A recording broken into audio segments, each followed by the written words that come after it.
What are your plans for your business this year? Hey, it's Tug. Do you want to expand and grow? Aren't you exhausted by going to lenders, building a relationship, and a week later, you got a new person to deal with? You have to start all over again? You don't have that with First Liberty Building and Loan. The Frost family has been helping businesses grow since the 90s, and they want to know you. Unlike big banks, they want to partner with you. The Frost family knows the patterns. They know the ebbs and flows. They know business. Get to know them at firstlibertyga.com. Building a building, buying a franchise, expanding. Reach out to them. Spend 10 minutes with them. See if you're a fit for them and if they're a fit for you. You do that at firstlibertyga.com. And by the way, if you're a young banker and want to work with a team that is faith-friendly and has a culture of excellence, First Liberty might be a good match. Reach out to them today. First Liberty Building and Loan. firstlibertyga.com. That's firstlibertyga.com.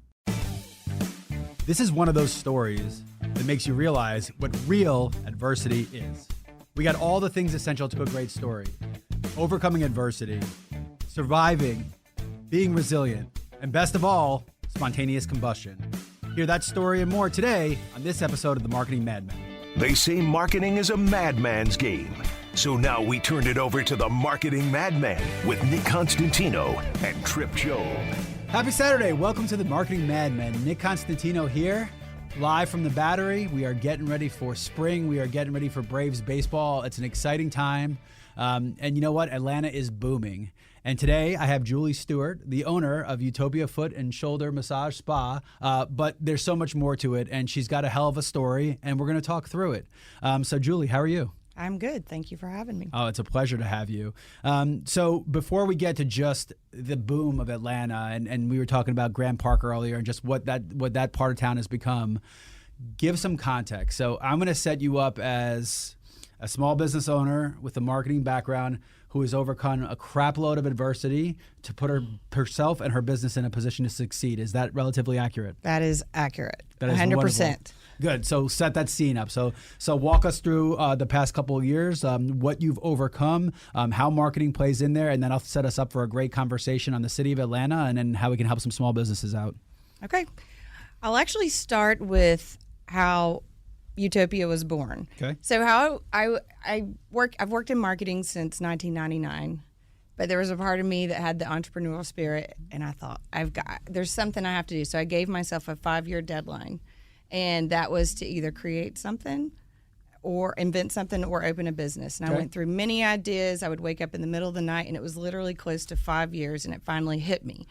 And I was going to a location that's very similar to mine. And I found it to be my outlet. I could stop in for an hour, get a massage, turn my phone off, step away from work, step away from the kids, and it was affordable. And it was just the best experience that kept me going, and I did it every couple of weeks. So I got the nerve to do it because it, pretty conservative financially, so I wanted to make sure I wasn't making any mistakes. Sure. So I finally decided to do this. I found a location, and we started the build-out. The build-out takes forever. And especially in Atlanta. I mean, anytime someone tells me, I know I had a couple of buddies who were trying to open pickleball locations, and they were like June of last year. I'm like, I bet February. Still not open yet, by the way. Right. So yeah, that's the just permitting Atlanta. is really hard. Isn't it odd that we're in a red state that's supposed to be so easy and open for business, but somehow in this one vertical, it is impossible to get anything done? Impossible. And which just means that you didn't pay off the right people enough money to justify making it faster. You're exactly right. Okay, keep on going. Yeah, you're exactly right. We're on the same page. Yep. So I spent 8 months, finally get the location where it's ready to open. I get my business license March 20th, 2020. So what happens? Yep, we remember that fondly. COVID happened, came like a freaking bullet, just knocked everything over. Right. So I have this business I've worked on, I've invested in, and spent 8 months building it out, and I can't open my business. And, that's just a slap in the face. Yeah. and especially a business where you're touching people. Yeah. Right.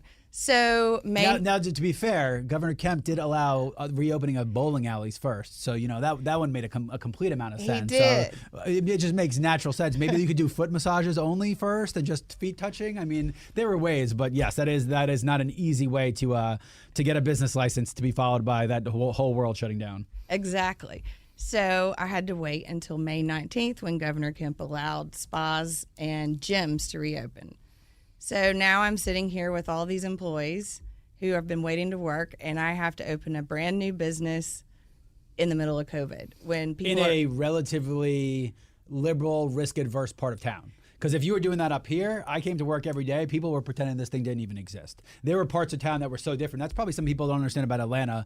The journey from Grant Park to Alpharetta is like you went 6,000 miles. You went from a place where they were wearing masks and it's a very liberal leaning and big government to Alpharetta where like this thing is fake, don't worry about it. So you were not only doing that, but you were doing that in probably the most conservative, like the northeast part of town. Right. Which makes it that much harder. Exactly. So we opened, and this is where the marketing comes in, and you've got to figure out how do I make people feel comfortable? How do I get them to try me? Because even though we've been in the community for a while, we know a lot of people, it's still, that didn't matter. So we put in, new HVAC systems with purifiers. Sure. Promoted that. We wore masks. We promoted how much we cleaned the spa. We would do deep cleans every single day. Sure. And those are all expenses also. So let's all throw that on top of it. expenses. Those are not inexpensive things to do, especially at that time when everyone was trying to do them. The supply demand curve was all wacky. So that makes it even harder. Exactly. So we're learning how to run a business in the middle of COVID. Also, I was like, I'm not going to let this knock me down. I will figure out a way to make it happen.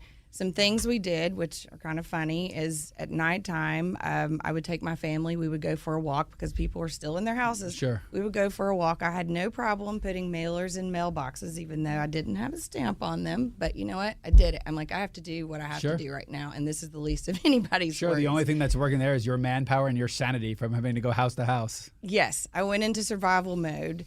I continued to promote the message on the website, through social media, through email, and we took it from there. So by the end of the year, we were seeing, it was a struggle, but we made it through the year, and I felt like, you know what, we're going to make it. And then another year rolls around, we're able to cut back on not wearing masks, not having to deep clean every day, and then the business just started to grow from there and pick up. Okay. Yeah, and a couple of things here. I think first off, it is a missing part of society, right? Like you're either going to a hotel and spending $600 to get into a spa, or you're going to a corner spa, which is seedy as can be. And like, it's just, you get put down on a chair and it's a dude that smells like kimchi that's giving you a massage. And it's just the wrong situation. So ironically, me and my wife did a little staycation. We were downtown, Midtown, and I was looking for exactly that. And it's impossible to find. It's impossible to find a community place where you just go in. Probably I like a sauna, just a quick fix and a couple of things, and it's not easy to find. So I think one, you found a part of a market that had an opportunity and an opening. I think it lends itself well to the neighborhood in which you were in because it's a very community-oriented neighborhood, and I think that you opened something that was of need. Now, COVID was a curveball. So were you thinking to yourself while that was going on, hey, if I get through this, I can get through anything, or were you just, oh my goodness, we need to survive tomorrow and then the next day and the next day? No, I knew I was going to get through it. I mean, there wasn't an option, and my motto is you just keep standing and keep pushing through. And everybody tells you you're the strongest person I know. Well, you know what? Maybe so, but that's what it takes. If you roll over and play dead, then your business and your investment's going to roll over and play dead. Yep, wasn't going to happen. And your family and the community and it's far of shooting. Okay, so you've set us up for half of the story. Right. So let's keep going, and let's talk about the next couple of kicks that you got, and that will set us up really to give some good advice to businesses and how to overcome issues, because some of the issues that I think I have every day, you've already made seem small, and I think you're about to make us seem smaller. So give us the rest of the story. Right. So there's more to the story. So fast forward to 2022, the business is growing. It's starting to thrive, and it's growing along the side of COVID and how businesses were getting back in the scene, and people are starting to visit. Everything's good. We're kind of past that. And then in August, I wake up to like 8 o'clock in the morning to all of these text messages from the alarm company that something was wrong at the spa. And I immediately look on the cameras and I think, I bet somebody has broken in. And the cameras are dark. I can't see anything. I start calling back and I hear there's a fire. And so I jump up, and I guess now I can say at the time I was going through chemo for breast cancer and was in the middle of that journey. And so at the time, my family actually had COVID, and I was staying in a friend's guest house, so I was not home. Gracious. I called my husband. Chemo, you're already weakened. You can't be around. COVID, another thing. That's just, oh my God. Exactly. So I called my husband. Of course, he's still in bed. It's Sunday morning, and I don't know that I've ever driven so fast to get there, but I got there, still in my pajamas, and I pull up, and there's literally 23 fire trucks, and that's not an exaggerated number because my spa is in a shopping center, so there's the risk of the shopping center blowing catching on fire. So they have to probably call some gas lines. Who knows what's there? Yeah, exactly. So they have to call everyone in, and they wouldn't let me through because the roads were blocked. So I had to circle around, and I pull up, and the whole place had been destroyed. And of course, my first question is what happened and why. And the conclusion I got was spontaneous combustion. That seems completely reasonable. That happens all the time. I mean, right? Spontaneously blow up all the time. It sounds completely reasonable. So with a straight face, they told you that I just spontaneously decided to combust. And without a straight face, I looked at them and like they had 4 heads. Did this pass any of the other buildings? Was it just yours? Just mine. Wow. I mean, the smoke damaged the stores next to me a little bit, but overall it was just mine, and it was completely destroyed. Wow. Yes. All so right. How spontaneous combustion is when you have towels that have oils in them, even though you wash the towels, when they're stacked, they don't even have to be hot. They can combust. I don't buy the story, to be honest, but you need something to cause the combustion. They can't just decide to blow up at room temperature. That's impossible. Exactly. So everybody on Earth has towels with oils on them. Right. In everything. There's flammable towels in every house in America. So they're saying that you should have been riding a shark while getting struck by lightning by the odds of what had just happened. Exactly. Okay, that sounds awesome. Yeah. Okay, so to frame this, open during COVID. We're already dealing with a really hard thing in breast cancer and chemo, and then the building in which you're inhabiting spontaneously combusted based on residual oils on towels. Exactly. Do we have that pretty well? All right, so now you have the story of how we're going to set up to how to overcome adversity and how I look at myself in the mirror and realize my life ain't that freaking hard. So when we get back from the break, I think let's keep this going, but let's also give some advice and pointers of how we overcome these things, how to start a business, because I bet you there are countless people out there that are thinking about starting a business and don't have the same ambitions that you do and are not able to overcome these things. So I think when we get back, we'll continue this conversation. So we are with Julie Stewart, the owner of Utopia Foot and Shoulder Massage Spa, and you're listening to the Marketing Madmen. We'll be right back. What are your plans for your business this year? Hey, it's Tug. Do you want to expand and grow? Aren't you exhausted by going to lenders, building a relationship, and a week later, you got a new person to deal with? You have to start all over again? You don't have that with First Liberty Building and Loan. The Frost family has been helping businesses grow since the 90s, and they want to know you. Unlike big banks, they want to partner with you. The Frost family knows the patterns. They know the ebbs and flows. They know business. Get to know them at firstlibertyga.com. Building a building, buying a franchise, expanding. Reach out to them. Spend 10 minutes with them. See if you're a fit for them and if they're a fit for you. You do that at firstlibertyga.com. And by the way, if you're a young banker and want to work with a team that is faith-friendly and has a culture of excellence, First Liberty might be a good match. Reach out to them today. First Liberty Building and Loan. firstlibertyga.com. That's firstlibertyga.com.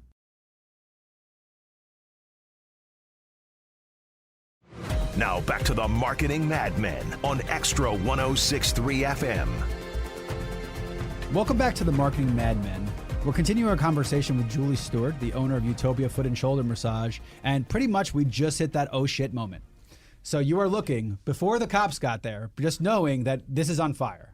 Then you hear that it's spontaneously combusted. Meanwhile, the whole family has COVID, and you are on chemo for breast cancer. So I think that word for what that is what that is. That's that moment.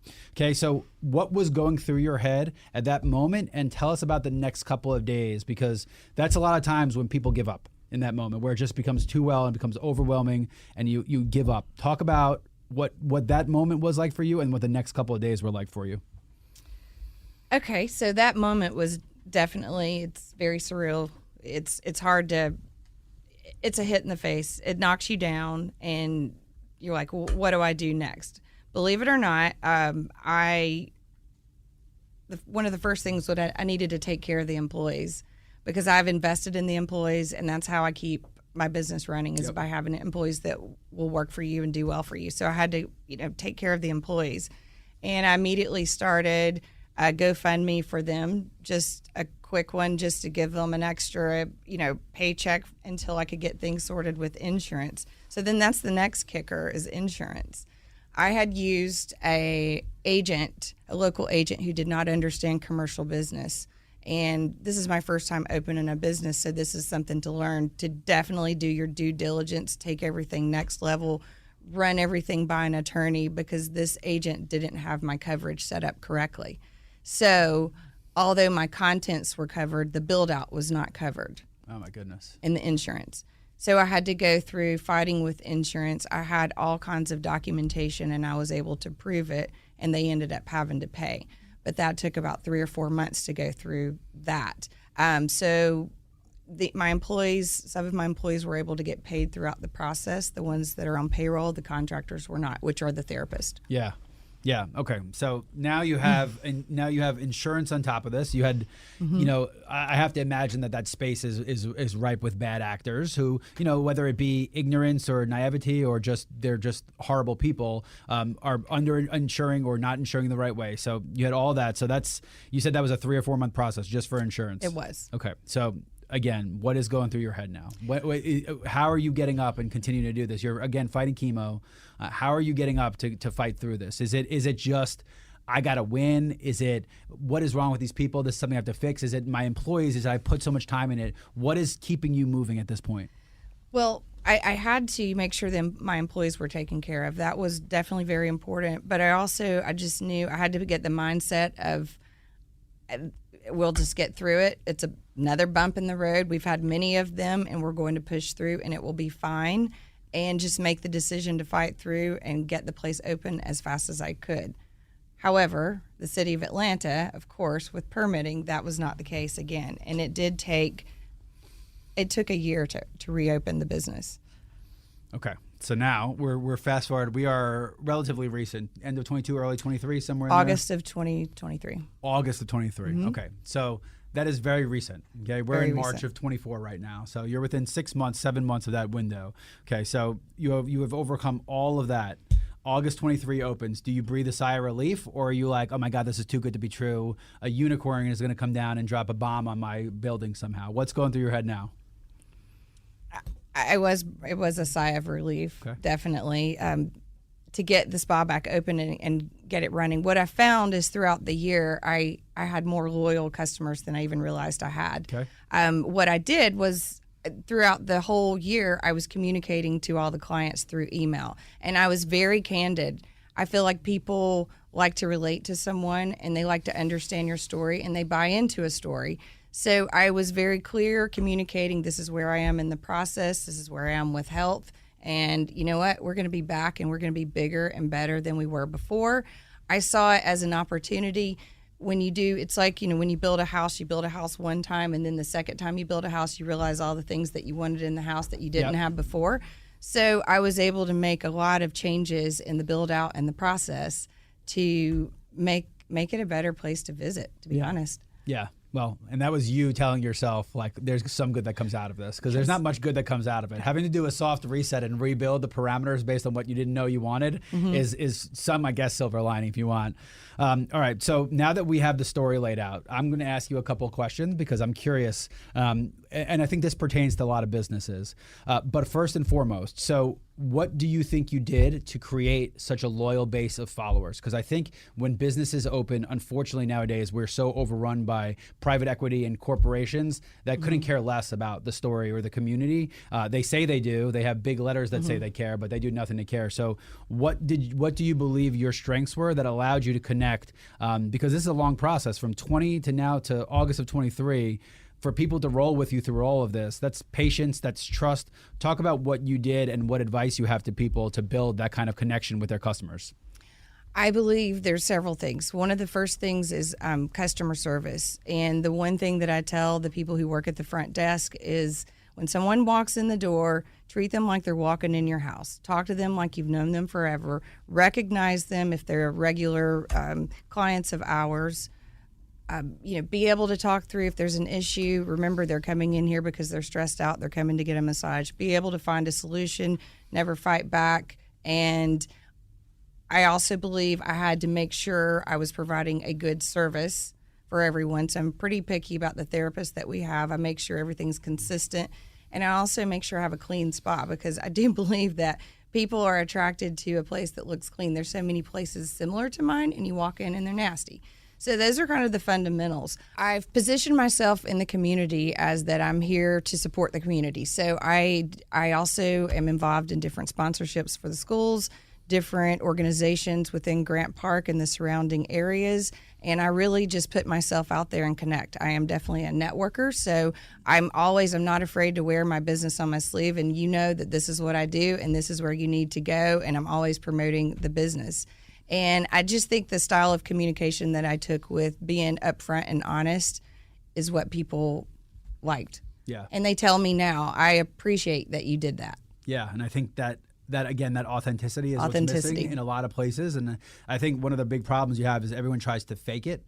And I think that consumers, some things they've gotten dumber at, unfortunately, but they've gotten smarter and they're able to spot when people are faking it. And I don't think the shtick is going to wear as long as people think it is. And I think once you package that with super high prices, decreased customer service, there is going to be revolt by the consumers who should be shopping. So anyway, let's put that aside. So now, two-part question. Number one, you said what was really important there was the employees. So how do you motivate your employees to see your vision? Because they are the conduit to the consumer. So what did you do to get lucky to get such great employees? How did you find them? Talk about your employees and why they're so important. So an interesting fact is all of my employees came back to me after the fire, except a couple who had moved away, and that's about 15 employees. I think that they follow me because I'm one of these, I'm always reading the books, Leaders Eat Last. I'm always trying to figure out. So my approach with the employees is I'm on your side. I'm here to help you grow. I'm here to help you make money. I am here to listen to your problems, and I promote a very healthy work environment. Yeah, that's exhausting. And I have a team of 12 people, and when it comes to their problems, and one, understanding how different people are is really, really hard, and two, just because you are shown all these characteristics and qualities doesn't mean they do. So it is really hard to lead and to motivate the bigger the staff is and how different people are and socioeconomic and different things. So that in itself is exhausting. So talk about how gratifying it was to see that you put all that work in and all those employees returned that favor and followed you through all this. It was amazing. I'm still, to this day, I can't believe it. Give me a second on that. Let me think. Okay. I mean, because I really can't put words into place how grateful I am that they came back to me, to be honest. Yeah. Did you realize it, like when they were back here, were you like, oh my goodness, like this is paid off, even though I've been overcome all this? That in itself, because if those people come back, those are the conduit to the customers. So the customers are likely to come back. And it's like, we came back stronger. And everyone says that, but you're coming back stronger with the same group of people, which very rarely happens. Right. So when they came back, I also offered them an incentive to come back as that I was thankful that they were there. So they all got a nice bonus from me. Good. And also that promotes the happiness of the employee, and I am always looking for an incentive for them while they're there. If they get a good review, I incent them. If they, help me do something to go above and beyond, so I'm always taking care of them. I believe in that. Yeah, and I think those are two things have to go hand in hand, right? You can't just motivate somebody with money, and you can't just motivate someone with positivity and being on their side. It's the combination of the two. Let's be honest, right? Like, I think most people, they get to a point in their business career where they could just have that honest conversation, like, "Hey, pay me. That's what's going to help. Like, let's make this easy." So, update on chemo and cancer. Where are you? Are we out of that dark time? Or what's going on? We are pretty much out of that dark time. That was an interesting year. I did have a double mastectomy. I went through 3 months of chemo, an additional 9 months of other infusions. That all ended in the summer of 2023. And my health is good now. Of course, I still have to have checkups, but I've worked hard to get myself back mentally and physically. And I feel great, other than I do have some side effects from the chemo. You all hear about them, and they're not great, but that's just what comes along with, helping you get rid of the C, as I call it. Yeah, well, look, I think cancer is one of those things that touches almost everybody. I would say everybody all the time, and I think until you go through it with someone very close to you, that's when it becomes real. And I think that, my opinions on society and what we are doing to ourselves and what society is doing us to cause these things aside, you overcame it. So I'm going to ask you a odd question. You don't have to answer if you don't want to. Okay. Are you a religious person? I am a religious person. Did you end this all and be like, I was tested and I've made it out and now I'm going to be rewarded? Did you make it out? Did you feel that going through your head? Because you ended chemo right about when the spa reopened. So it was almost that, oh my goodness point, and you got to that point. It's not necessarily which God, but you were like, oh my God, I made it through this all. I was tested and I made it through. Did that go through your head at all? Most definitely. I feel like hard work pays off. I feel like going through adversity pays off. I feel like it's all about how you present yourself. You can turn it into a story of woe is me and feel sorry for you. I never asked for that or wanted that. I had a tremendous amount of people who stepped up to the plate to help me out during the time, and I couldn't even believe how many people did. But I go with the same theme. You have to just keep standing. During the cancer time, I had a blog that I was writing, and it was called Fuck Off. Yeah. And that's how I felt at the time. I'm like, I don't have time for this.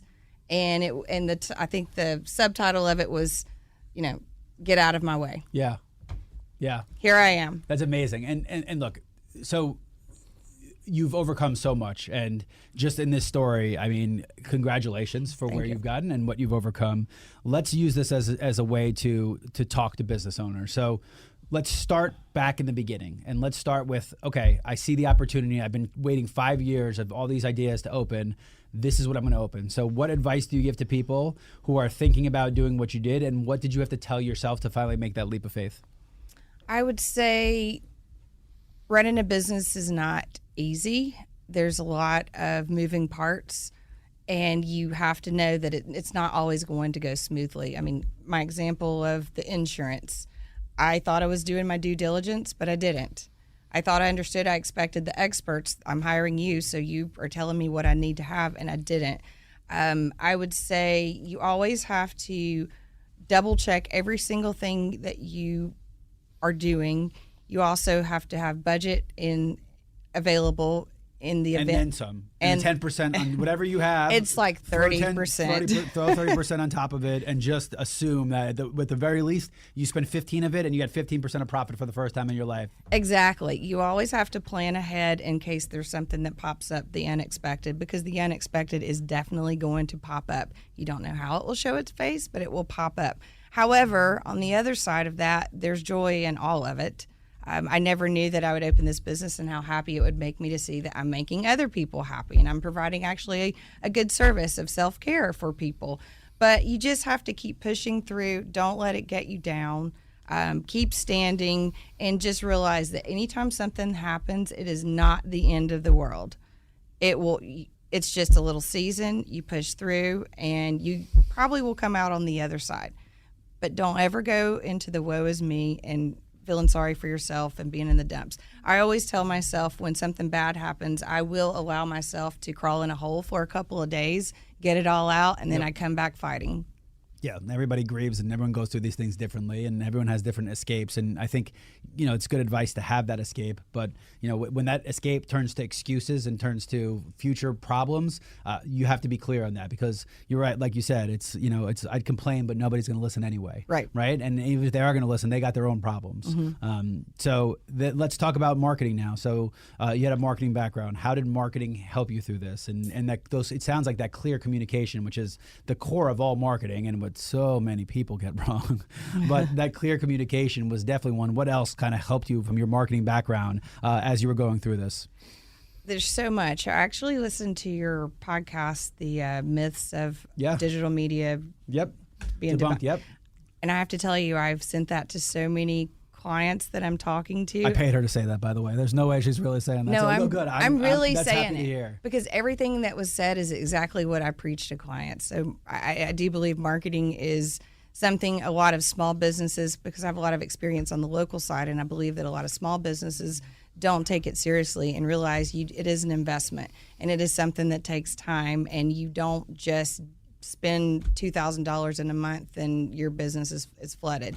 I believe, though, with the marketing, as far as how you position yourself. So the way I'm positioning myself is I am affordable self-care. That is something everyone needs right now. We live in a world where we're all tired, we're all stressed, we are burning the candle at both ends, not getting enough sleep. And I'm a firm believer that you've got to find those outlets to relieve stress, whether that for me is spending time with friends or in my family, or finding something that is exercise or taking a minute for a massage. Because if you don't recharge and reboot yourself, then you're in trouble. So I take that angle with my marketing, and that's the message I tell, that I have the affordable self-care. You don't have to, call somewhere and wait 3 weeks to get a massage, spend $150. You can get an appointment typically the same day, and you didn't spend a lot of money on it. So it's very important to me to position myself with exactly what I'm offering,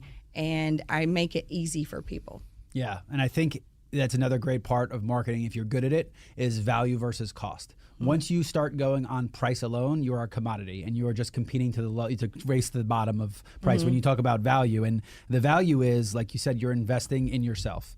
And one of the things I think people have to understand, I'm not saying that when you're 22 years old, you need to invest in yourself, right? Personally, I had till about I was 30 till I had to figure so much stuff out that it was time to start investing in myself. But investing in myself was teaching myself how to market advertising for this show, go and get stretches and massages. You're doing those things because of those things should be making you better. They see clearer. You get to a point where you realize that there's a fog, giving up drinking for a month or two. It's amazing how quickly the fog lifts and you can think clearly. So I think it's just like marketing, where it has to be treated as an investment. This is part of that invest in yourself. If you can invest in yourself and put time and effort and money into yourself with a clear vision, it will always be beneficial, which again, that's a value proposition. You're not offering a service that there's a price on, you're offering a service that there is value on. And I think that that's a really important thing to distinguish. So that's great. So talk about the business now. So hopefully the marketing's working, customers are coming, you're getting reviews. Talk about the business right now as we stand. So one other thing I wanted to add, though, Please. I am definitely about trying to get into the customer's mind to help them understand what the experience is. So I definitely recommend to everyone to really evaluate everything you have within your business. For me, it's gift cards, it's spa products, it's the experience. My experience, we play on 4 out of your 5 senses with the sounds, the sights, and the touch and everything. And it's making sure that you properly communicate exactly what your business does that is going to fill a gap that that client needs. If you do that, you can draw them in. And once they come in, building on the customer service, I can keep a client when they come in. Yep. And look, people don't always, they know what they think they want, but they don't always know what they want. Exactly. So if you can get in a customer's mind and get rid of those objections and those things, because again, we say it all the time. If I ask a business, hey, who is your ideal customer? Okay, that isn't necessarily the customer that's coming in or the best customer for them. That's just in their head what they think it is. And one of the things as a business owner it's really hard to do is separate yourself from the entity. And it sounds like what you're trying to do is not worry about what's in it for you, but hey, what is the customer thinking? And that helps. And I have to imagine one of the good things, because you're dealing with a community of people, like, look, it's hard. I live by North Lake. I'm not driving down to Grand Park for a massage. It's not happening. But you're in an area where most people are probably relatively similar minded. They have things in mind. They're in a community of each other. So if you know on average what 10 out of 15 people think like, you could probably apply that to most people and get a good idea of what you're trying to do with the business. And I think that's another important thing, is just understanding. And you probably have so much more human contact with an audience. It's not e-commerce. You're not hiding behind a wall. You have direct contact. You see the smile on their faces where they walk out, what the pain points are. So I think that's another thing. How do you use social media? So I have paid campaigns, and I'm very strategic on how I do those. So I have one campaign that's all just the general services. I have a second campaign that is all about the specials. We have specials on Mondays and Wednesdays. And then I have a third campaign that's questionable. It could be anything depending on the month. And I may pick something, whether it's this is our most popular service, and taking that angle, or it's Valentine's Day. So depending on what's happening at the time. As far as organic social, I create a calendar every month, and I also have a list, and it plays on everything that I could potentially talk about for my business, whether it's the services, whether it's just self-care in general, the products, gift cards, memberships, packages, the whole thing.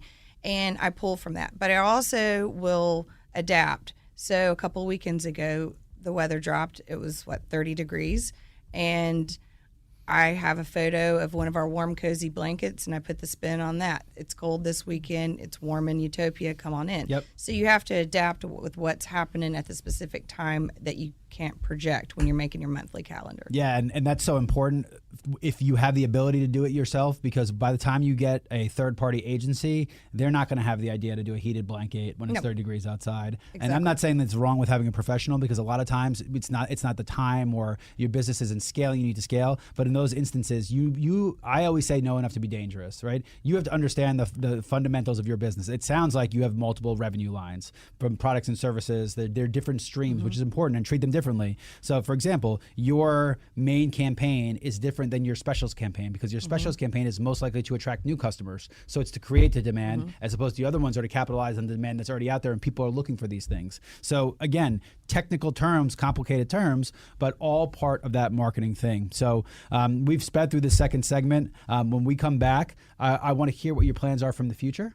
How marketing fits into all that. We'll recap this all, and we will be on our way. But we are having a great conversation with Julie Stewart about lots of things, mostly overcoming adversity. And you've been listening to the Marketing Madmen, and we'll be right back. Is this the year you want to grow your business? Do you want to expand your team? Build a new office? Hey, it's Tug, and I want to tell you about First Liberty Building and Loan. Aren't you exhausted by going to lenders, building a relationship, and a week later, you're dealing with a new person? You won't have to with First Liberty Building and Loan. The Frost family has been helping businesses grow since the 90s, and they can help you too. They know the patterns, they know the ebbs and flows, and they know business. Now the Frost family wants to know you. FirstLibertyGA.com. Buying a building, building a building, buying a franchise, or expanding. Reach out and spend 10 minutes with them. See if you're a fit for them and if they're a fit for you. FirstLibertyGA.com. By the way, if you're a young banker and you want to work with a team that's faith-friendly with a culture of excellence, First Liberty might be a good match. Reach out to First Liberty Building and Loan at FirstLibertyGA.com. That's FirstLibertyGA.com. Now back to the Marketing Madmen on Extra 106.3 FM. Welcome back to the Marketing Madmen. We're finishing up our conversation with Julie Stewart, owner of Utopia Foot and Shoulder Massage Spa in Grand Park. By the way, one of my favorite parts of town. I genuinely enjoy it down there. I think whenever people come to Atlanta, it's very hard for them to understand the neighborhoodiness of Atlanta, because they're like, everyone, big city is like, oh, it's downtown. And here it's like, oh, no, it doesn't work that way. There are pockets, and these pockets don't connect yet, but they're trying to get them to connect, and one day they'll connect. So I very much enjoy Grand Park. So we've done a good job of setting up, one, where this story started, two, all the adversity you've overcome. And for a recap, business burned down by spontaneous combustion, tried to open a business during COVID. This was all while we're going through breast cancer and chemo. Kids had COVID. Back there, pain of the town. Insurance agents were terrible. I think we're summing it up pretty well. But now, all of a sudden, we're in a position where the business is rocking and rolling. And I think, would the business be rocking and rolling the way it was if you not overcome all that adversity? Who knows? But it's probably led you to make some smarter business decisions and run a more optimal business. So let's finish quickly with just some of the other things you're doing marketing now and some of the other trends you're seeing. And then I want to talk about where the future goes because, again, that's always the next fun step is talk about what happens next. Okay, so yes, we definitely, I said I would be back. I would be bigger and better, and we are. We've seen a lot of growth. People were showing up immediately. We opened in August. It's now March. Each month continues to grow, and we have now had in February 856 appointments. How about that? Wow. And it's continued to grow. I have a goal of 1,000 per month. Some things that I'm going to be doing is promoting corporate wellness. And smart. We are going to start going into corporations when they're doing their wellness events. It will look like something more of like your airport type massage where you have, you're bringing in the chairs that you sit in so you can get quick back massages, head massages, arm massages. And also working with events. I'm working with a hotel downtown. They're going to have a wellness room, and they'll have us come in on a regular basis. So I'm in the process of getting all of this built up and set up so that I can take Utopia outside of Utopia and be a little bit more mobile. Part of that plan, and this is a good thing for the marketing side of it, is I always challenge myself each month to figure out how to target a new segment of people who could potentially be my customer. So over the month of March, I am getting into apartment complexes. We have so many right around the spa. I can get in there. I can do, a 10-minute neck massage, tell them about my business, and they're going to come to me once you get them comfortable with you. So I definitely challenge everybody to figure out each month what is one type of industry or one connection that I can get into. And I've done this before with schools because schools have moms there. So I will offer a discount over a month on certain days because once I get you there, I can keep you there. Yeah, I have to imagine like sports fields where their kids are playing. Like those are all parents that are probably want to be involved in their kids' lives, which means they're exhausted and they don't have time to sleep or wellness.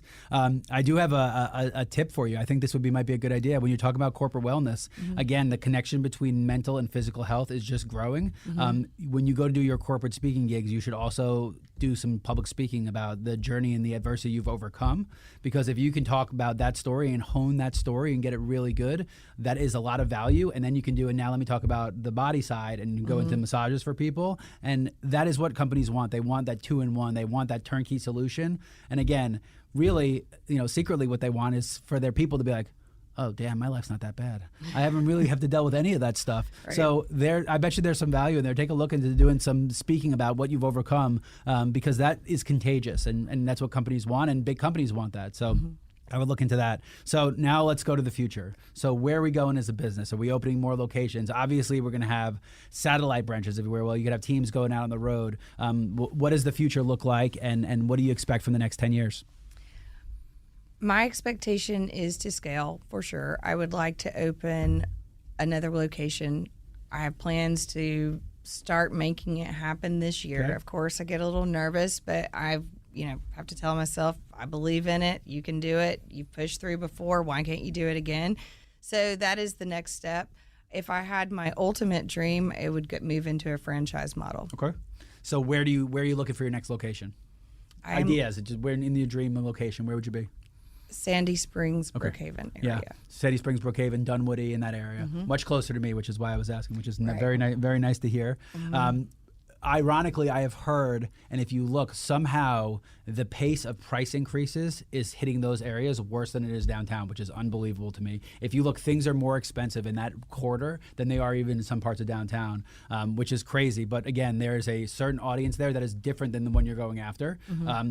Kind of old money, new money, different age groups, lots of soccer moms up there, lots of self-care. So I think that's great. And then the franchise model. So Franchise always scares me because I always think me you lose control of the core business because you were relying on other people, and most of the times you're dealing with salespeople, and everyone loves to sell you on their vision. That doesn't mean they know how to execute their vision. So, what worries you about franchise, and why do you think that might be the right angle?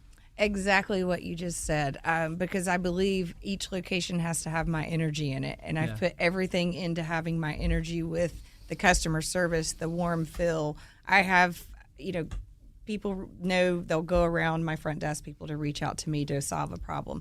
So that is definitely a concern. However, I just have this dream and this vision that this is just what has to happen. To get there, it'll take me, my nerves will have to, I'll have to get through there and hopefully get there soon.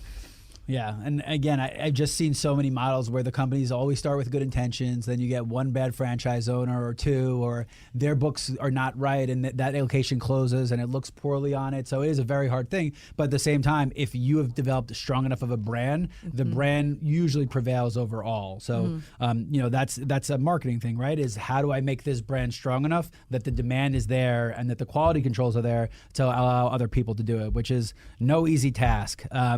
So what else you got going on? Talk about some promotions and stuff you have coming up in the next couple of months that people can look out for. I would like to add another thing I just thought of as far as the marketing side. When you have a small business or a local business, and this is something I'm working on right now, is to make sure you have a playbook in hand. And that can kind of, coincide with a franchise later, but the playbook needs to lay out for your entire team, your staff, employees, everyone there, who's the owner, what's their role, everybody's role, exactly what they do, what your mission statement is, how you're going to get to your mission statement, and then how you solve problems. And then go into all the details of these are the guidelines and questions or common questions that you get, and this is how you answer them. This is our model and how we do it. So that is definitely. And this is a model for success. We have already achieved these things. So listen, dummy, because I'm telling you how this is your golden book. And I also think one of the things that businesses do a poor job of is they think short term. So short term, midterm, long term. Hey, here's the different ways, because you can't always solve a problem thinking of the short term because it might hurt you in the long run. So I think that's a good thing. So we got 1 minute left. Why don't you close us out? Tell everyone where to find you. Give that last pitch for the business, and hopefully you get some new customers. Yes, absolutely. You can visit us online at utopiaatlanta.com, and we are open 7 days a week, 11 o'clock to 8 o'clock. And we have specials on Mondays and Wednesdays where you can bring a friend, and it's an incredible deal. And once you come, I promise you will come back. Yeah, and that's awesome. So where's the location? Give us the address, give us the square footage and the whole rundown. It is at 465 Boulevard, which is just off of 20 near Grant Park. And you got plenty of room for people. You said you're trying to get to 1,000 reservations. That's pretty crazy. So you got room. So, well, thank you very much, Julie. This has been a great conversation. Again, we're with Julie Stewart, the owner of Utopia Foot and Shoulder Massage Spa in Grant Park. And you have been listening to the Marketing Madmen on Extra 106.3.